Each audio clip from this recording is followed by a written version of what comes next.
maa ngi lay fay soxna si di profiter ci occasion bi di nuyu sama naataango yi ma fi fekk yëpp.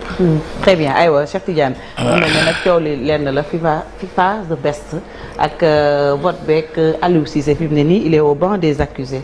bokk na ci li ñuy waxtaanee vote FIFA boobu Bakary nga xam ni the best bi mu génnee bi ñu publier résultats yi dañoo gis Aliou Cissé bi mu ay votam Mbappé la def ci kaw teg ci Hakimi mujjee Sadio Mané est-ce que yow en tant que taskatu xibaar comprendre nga polémique bi mu jur fii ci Sénégal déjà. Bon au banc des accusés je pense que on n'est pas au tribunal pour parler ainsi mais lenn moom xam naa ko mooy le vote non seulement il est secret mais aussi nit ki da nga am benn pouvoir discrétionnel bi nga xamante ni yow sa bopp ak yàlla yow yaay xool maintenant quels sont les critères yi nga xamante ni yooyu la Aliou Cissé teg ci table bi pour def classement pour def vote bi mu def nii moi je ne peux pas avoir la réponse exacte parce que nekkuma ci bopp Aliou Cissé lenn xam naa ko mooy bi vote bi génnee on a constaté vraiment une indignation dans les réseaux sociaux xam nga bon sénégalais yi un peu partout le monde du football de façon générale qui n'ont pas compris le vote d'Aliou Cissé mais il faut qu'on comprenne aussi une chose c'est que le vote boo xoolee tamit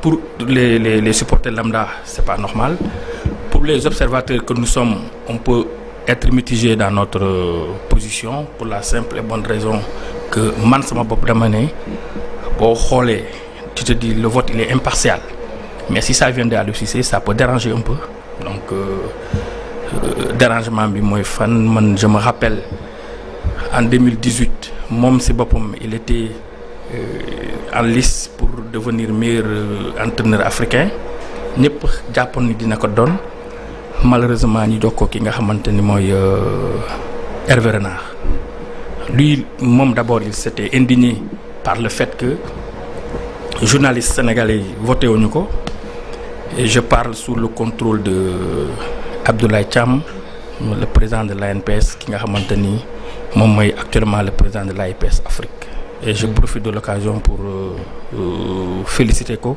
ndokkeel ko bon au retour de match du Sénégal en Côte d'Ivoire au Congo récemment Aliou Cissé mu ci doon waxtaan ak Abdoulaye Thiam mais il avait oublié que la personne qui votait pour le compte des journalistes sénégalais s'appelle Aliou Goloko et aujourd'hui c'est l'un de ses collaborateurs proches qui n'avait pas d'organe de presse au Sénégal mais c'est lui qui votait pour le Sénégal donc autant les Sénégalais y compris les journalistes s'étaient indignés du fait que Aliou Cissé n'a pas été plébiscité et que les Sénégalais qui étaient chargés de voter pour n'ont pas voté et Aliou Cissé et Sadio Mané ils ont voté pour Hervé Renard ak Mohamed Salah autant aujourd'hui aussi les Sénégalais s'indignent surtout les journalistes de voir ce genre de vote venu fait par Aliou Cissé bon après moi comme je l'ai dit je suis un observateur de mon parparloo je me dis carrément que c'est son choix le plus absolu c'est son pouvoir discrétionnel mais un sélectionneur c'est comme un président c'est son choix mais soo nekkee sélectionneur am jour boo xamee ni c'est la star de ton équipe nekk au devant de la scène dem ba commencer concourir ci ay trophées individuels vote bu mel nii su ñëwee soo ko voterul c'est normal quand même que ça suscite l'indignation surtout que à côté son capitaine a voté et il a voté pour son partenaire en équipe nationale. Oui moom laa wax ni parce que tey jii nii les gens ne comprennent pas ku mel ni Kalidou Koulibaly effectivement il a voté pour Sadio Mané xam naa ni il a voté aveuglément. Aliou Cissé n'est pas le seul tey tout le temps il rappelle aux gens que il connaît le vestiaire sénégalais en profondeur parce qu'il a été capitaine de l'équipe nationale du Sénégal mais il oublie aussi quelque part que il y a quelqu'un qui s'appelle Rigobert Song qui a été capitaine du Cameroun qui a gagné des titres en tant que footballeur que Aliou Cissé n'a pas pu gagner avec le Sénégal mais qui aujourd'hui a voté Sadio Mané en première position maintenant comme je le dis man maa ngi lire réseaux sociaux yi maa ngi xool maa ngi déglu nit ñi aussi maa ngi déglu débat yi c'est vrai que Aliou il a mis Mbappé Achraf Hakimi Sadio Mané moom mooy choix am Mais si j'essaie de m'appesantir sur le choix porté sur Hakimi, qui a été 4e à la Coupe du Monde, est-ce que être 4e à la Coupe du Monde est plus valorisant que le titre de champion d'Afrique? Je ne suis pas sûr. Mais est-ce que Hakimi même était le meilleur joueur marocain mais de la Coupe du Monde? C'est ça. Maintenant, aujourd'hui, les gens disent que... Moi, personnellement, quand j'ai vu le vote là, j'ai pas compris. Je me dis, mais comment on peut fragiliser son joueur à ce point? Aliou Cissé, devant les caméras, je dis bien devant les caméras, il dit partout que Sadio Mané est son joueur numéro 1. À son temps, quand il venait d'arriver les 2-3 premières années, il avait dit, je ne sais pas qui a dit à Sadio Mané qu'il était la star de cette équipe, mais il n'a pas les épaules assez larges pour porter mon équipe. Je pense après, au fil du temps, il a mis de l'eau dans son bissap. Aujourd'hui, il reconnaît devant les micros, devant les caméras, je dis bien, devant les caméras, il dit que c'est Sadio Mané qui est son joueur numéro 1. Mais est-ce qu'il a traduit cela par les actes? Je ne suis pas sûr, après ce qu'on a vu. Moi, si je suis indigné en 2018 du fait que les journalistes sénégalais n'avaient pas voté pour lui en première position. Aujourd'hui, ces mêmes journalistes sénégalais se posent la question à savoir le vote de Aliou Cissé. Et surtout ci polémique bi nga xam ne ñu ngi koy faral di gis ci Ballon d'Or bi souvent on avait l'habitude de dire que les Africains ñoom ñooy teg frein contre les joueurs africains et là c'est un sélectionneur africain qui... Maintenant, comme je dis, c'est un pouvoir discrétionnel. Aujourd'hui, je pense que c'est la personne idéale. Moo leen mën a wax votam fan la ko teg et je ne suis pas sûr que son vote a été tronqué, non, pas du tout. Quand il votait aussi, je suis convaincu qu'il a voté en âme et conscience. Parce qu'il va se dire, je vais rester impartial. N'oublions pas qu'aujourd'hui, ce garçon-là, il s'est donné corps et âme pour l'équipe nationale du Sénégal, à l'image de tous ses coéquipiers de la tanière. Ils ont apporté ce trophée, ils ont donné du baume au cœur des Sénégalais après 57 ans de disette. Ils ont qualifié le Sénégal à la Coupe du Monde pour la 2e fois de suite et c'est Sadio qui a tiré le dernier penalty. Il a été le meilleur buteur du Sénégal à la dernière Coupe d'Afrique, meilleur passeur du Sénégal à la dernière Coupe d'Afrique, meilleur joueur du Sénégal, meilleur joueur d'Afrique à la dernière Coupe d'Afrique et champion d'Afrique. Et quelque part après, la CAF nee na moom mooy meilleur joueur de l'année de l'Afrique en octroyé ko Ballon d'Or. Le Ballon d'Or africain. Quelques mois après, waa Ballon d'Or à France Football nee na il est le 2e derrière Benzema. Maintenant yow ngay sélectionneur nga ne kooku devant les caméras tu dis tout le temps que c'est lui ton meilleur joueur. ñu ne la léegi yaa ngi nii tu es libre et tout consciencieusement jëmal vote. Maintenant les gens disent que le vote il est objectif. Le vote n'a jamais été objectif. Prenons l'exemple d'un parti politique. Moi si je suis de Djalarbi, toi tu es de Andejef, lui il est du PS, l'autre il est de je sais pas PDS et tout. Man je fais un vote, madame urne, ñu ne voté ma voté PS. Donc je fais un vote sanction. Ah ouais. C'est clair. Maintenant sur quoi on se base, je ne sais pas. La vote kay boo ko faut que dégg kay subjectif la. Il faut être subjectif, c'est de la subjectivité. Maintenant, Aliou Cissé, il est très objectif et aujourd'hui, il a fait ça. Parce que l'autre règle, parce que man, faut faire comme on est basé, parce qu'il va se dire qu'il n'a pas joué la Coupe du Monde et tout.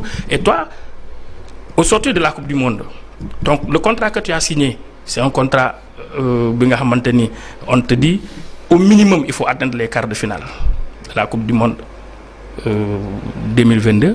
Toi, tu vas... Tu t'arrêtes en 8e de finale. Quand tu reviens, on dit non, il doit bénéficier de circonstances atténuantes parce qu'il y a beaucoup de concours de circonstances qui ont fait qu'il n'est pas arrivé à ce niveau-là. Donc, maintenant, je ne sais pas. Après, ça fait un peu de désordre, mais quand même, ce n'est pas scandaleux.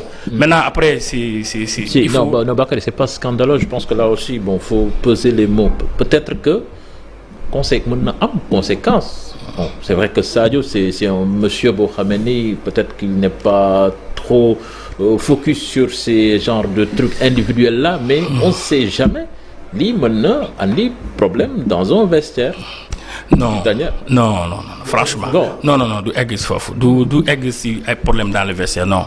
Ça n'aura aucune conséquence dans les vestiaires, pas du tout. Moi, je suis bien placé pour le dire et je pense que, comme tu l'as dit, cher, Sadio, il a pris ça avec philosophie. Ouais, mais on peut prendre ça avec philosophie, mais quelque part aussi on peut retenir ça peut faire mal. On peut retenir non, moi je dis pas que ça. lu ñuy wax mën nga ko denc sa. quelque part. Moi je ne dis pas que ça peut faire mal, mais moi je dis que ça peut faire désordre. Ce que je dis. Qu'est-ce que tu entends par ça peut faire désordre? Non, parce que li ma lay wax ni bon on parle de Sadio mais. Hors Sadio am na aussi beneen joueur boo xamee ni ce vote là bi nga xam ne dafa génn ça lui fait très mal muy Karim Benzema. bi nga xam ni il a fini 3e. gis nañ ko démb rek pas plus tard que hier mu publier palmarèsam année bi yëpp sur Instagram. di wane malgré tout ça on me met 3e. Et à la base gars yi raté wuñ ko parce que moom voté lul Benzema donc ça veut dire que quelque part. waaw mais xam nga tey. lui Benzema du Sadio. Ils n'ont pas les mêmes la même vision, ils n'ont pas les mêmes caractères, ils n'ont pas le même entourage.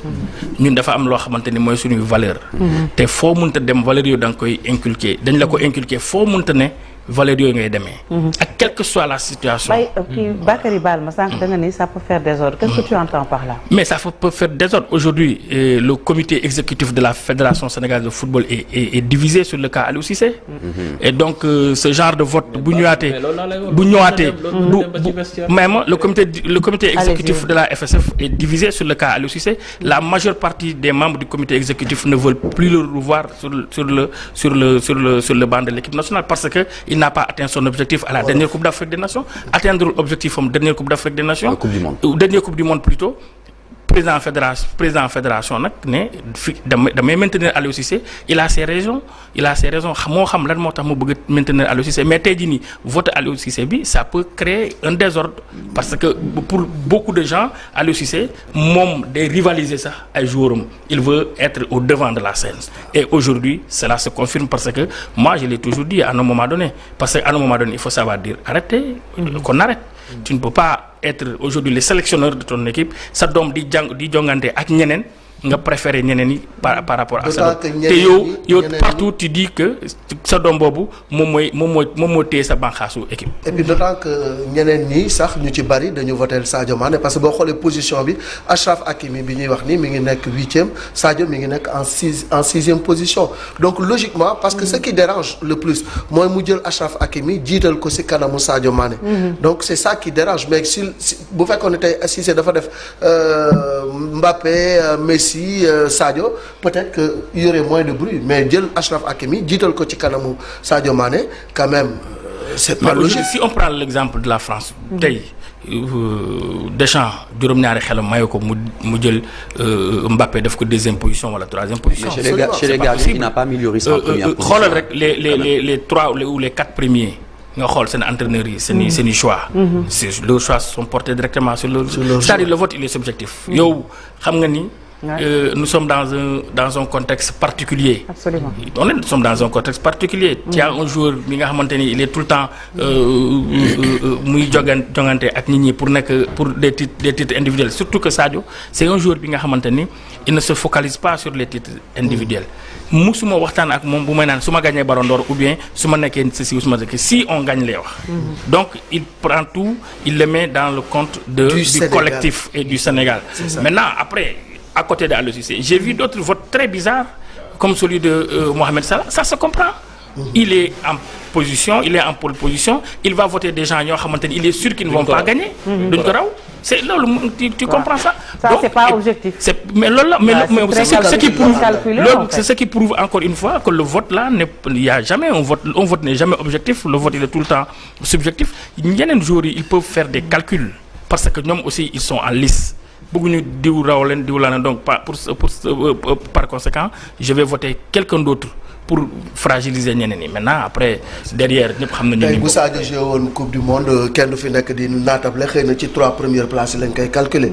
Alors le retour de Sadio parce que loolu aussi. La dernière question waaw moom lu jar a dellu si la. L'attente a été longue plus de 100 jours. mu toog ko di xaar di liggéey di faju ba barki dem bu ñu dugal ko quelques minutes mais moom dafa wax ne bu ñu yàkkamti dara damay dem ndànk-ndànk. waaw Malick retour bu baax la ñoo ko gisandoo. Il a eu de belles sensations effectivement bien avant muy ñëw il était plus ou moins en avance sur sa préparation parce que il a géré ça avec professionnalisme. Comme j'avais dit en son temps, bi mu blessé, il a pris cette blessure avec philosophie. Aujourd'hui, quand il s'agit de faire la rééducation et de revenir, il l'a fait aussi avec professionnalisme, da doon respecter li nga xamante ni mooy consigne médecin yi, c'est-à-dire noppalu bu baax, teel a tëdd, xool, respecter les rendez-vous. Donc loolu la def ba macha allah yàlla def lu gën, c'est-à-dire mu ñëw plus tôt que prévu. te effectivement ils avaient prévu 20 minutes pour le match contre Union Berlin, mu joué 30 minutes, ça veut dire quelque part que ñu ngi koy préparer pour mettre ko dans le bain afin que mu mën a garder li nga xamante ni mooy postom. am nga yaakaar Coupe d'Europe bi contre Paris Saint-Germain ñu gisaat Sadio mu départ wala boog da ciy dem mollo comme ni nga ko waxee étape par étape. Ça dépend du match contre Stuttgart bi ñu war a football, je pense bien ce week-end. Après boobu nag xam nga moom footballeur la, il est à la disposition de son coach Nagelsmann. Après Nagelsmann mooy xool, mais il faut reconnaître que le Bayern ça tourne bien ces temps-ci. Est-ce que le coach va perturber en profondeur son effectif? Je ne suis pas sûr. Mais ce qui est important et ce qui est salutaire, c'est qu'il a toute une saison devant lui. Il est en train de revenir petit à petit. Aujourd'hui, il a de belles sensations et il reste à la disposition de son club. Très bien. Merci beaucoup Bakary. Waa Chérif loo bëggoon wax. Bakary mooy Sadio personnellement moom nu mu jàngatee votu Aliou Cissé. pourtant wax na ko fi de Chérif. personnellement foo nekkoon Chérif tontu na ko fi. non nee naa moom defu ci commenté wu ci. dafa xool nit ñëpp.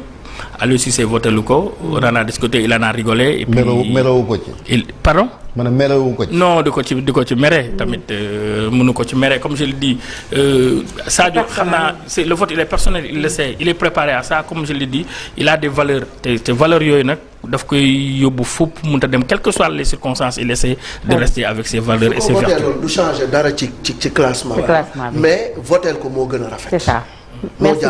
Merci beaucoup. Merci Bakary. waaw ci jàngat bi ñu dalal sunu invité.